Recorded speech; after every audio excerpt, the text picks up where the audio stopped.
Tato trasa je věnovaná vnuku Vajta Štose. Vajt Štos je německý řezbář, který je v Polsku velice dobře známý. Po dědečkovi mám víc než jen jméno.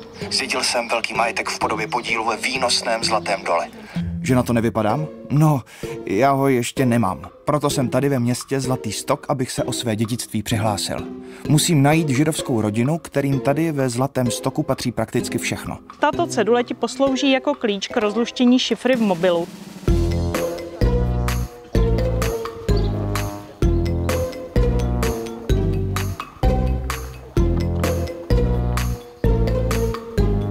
Když opustí falešnou vidinu bohatství, která tu na něj čeká, může ho to osvobodit.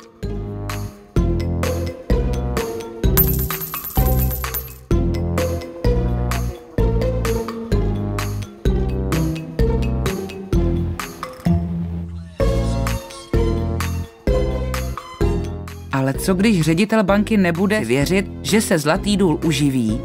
Musíme jí pomoct ředitele přesvědčit.